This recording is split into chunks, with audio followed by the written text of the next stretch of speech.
Okay, I'm going to blame my sister-in-law for this one. She's also one of my subscribers. So, Susan, you know I'm talking to you.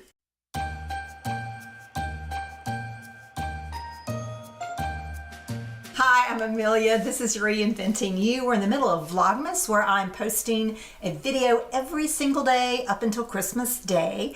Today is one of my quote normal days of posting, so this video is just a little bit longer. If you have used what I'm going to be talking about today, I'm going to invite you to give it a thumbs up. So I was talking with my sister-in-law. I think she made a comment here on this channel, and she said, have you ever tried bullet journaling? And I was like, well, I've heard of it. I mean, I've seen, oh my gosh, how many videos on YouTube have I seen about bullet journaling? And I'm just like, well, I've heard about it, but I haven't tried it. And she said, well, you need to try it. I've tried it, and it's just been a really great way to get things done. So I said, okay, I'll try it. So this is basically the third month that I've tried the bullet journaling. So I kind of want to get back to you and let you know how I've used it, what's been helpful, things that I would change, all of those things. So to start, I will have to say that bullet journaling was created about 4 or 5 years ago by someone named Ryder, Carroll, and you can find out more. I've got a link up here to a TED Talk that he did so that you can find out more, and he explains a little bit more why he created this system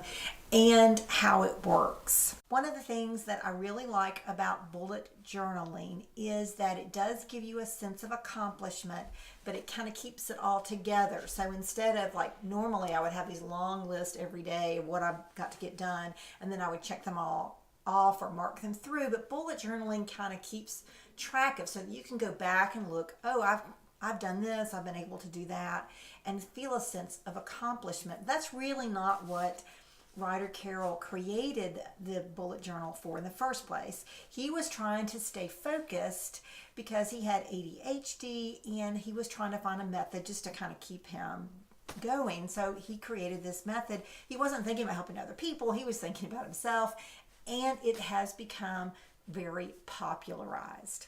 If you'd like to find out more, you can go to his website, bulletjournal.com, and I have that down here where you can follow it. It's also below in the description so that you can follow that link. Ryder Carroll says that there are 3 main purposes of the bullet journal. The first one is to declutter your mind. The second one is to create a sense of curiosity.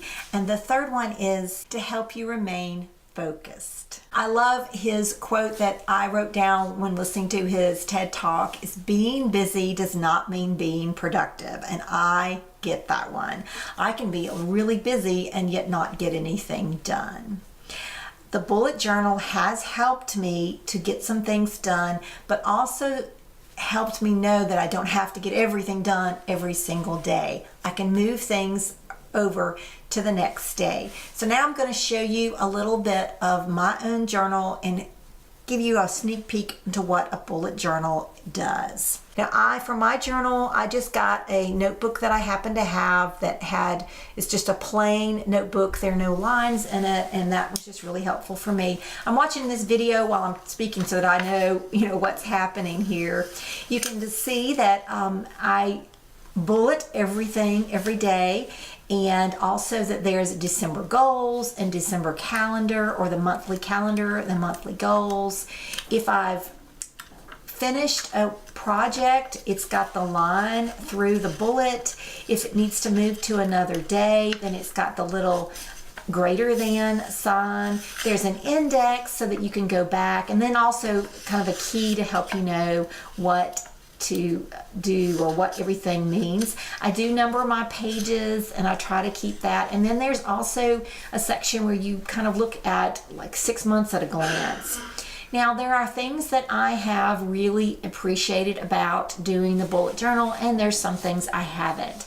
I don't really get into the long numbered calendar pages that he has and he recommends, where you, like for December 1 through 31, and then on certain days like Christmas Day, you would put a big triangle. That means it's a special event.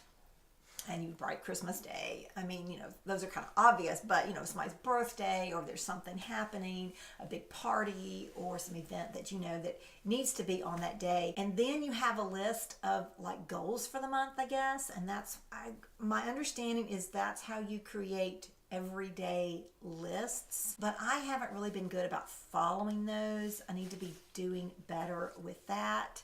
I do like the fact that instead of crossing through something or Xing it out or whatever, you just put a line through the bullet so you've accomplished it. But if you don't get something done, all you have to do is put that greater than sign or the arrow, and oh, well, I'm going to move that to another day. It doesn't have to be the next day. You can look at, when you're planning your day, you can look at, oh, 3 days ago I didn't do this, so I need to do this today, that kind of thing. So that's been helpful, and it helps me feel a sense of accomplishment without making myself feel badly for not accomplishing something. Does that make sense?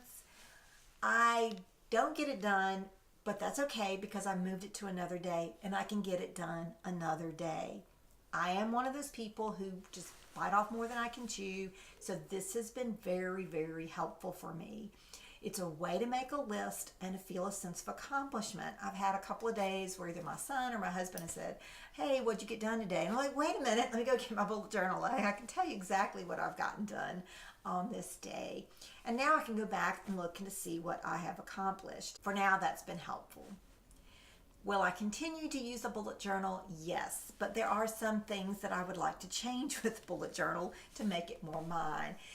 I understand that Ryder Carroll has come out with a journal that you can purchase. I have not seen it. Right now I wouldn't do that just because I'm going to reconstruct the journal the way that will helpful for me. I would like a brain dump page. Like I would have a page where I just put everything down that I can think of. Now whether that's, I don't know if I would do that every day, but like maybe once a week, have a brain dump day, or once a month especially, which will kind of get some things that are in my head that I've never gotten down on paper down.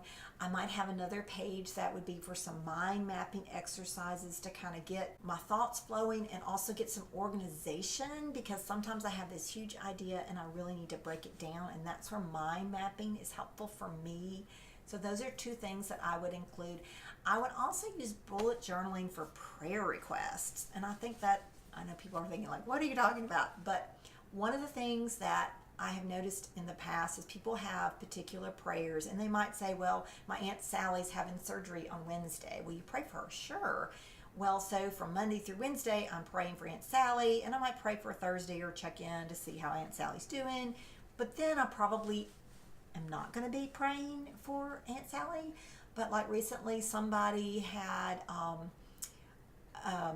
their daughter is trying to have a baby and has been through all of this IVF and all this stuff, and that's somebody that I can put on a prayer list. And it's not something where like pray for one day and then move on, but you're going to constantly pray. So you could have your prayer list with all the bullet journals, and if you've accomplished it, then you can mark a line through it. But if you need to continue to pray for that person, then you can draw a little arrow and have that person on the next day's prayer list, or maybe have a prayer list for the week, something like that, so that you're constantly upgrading.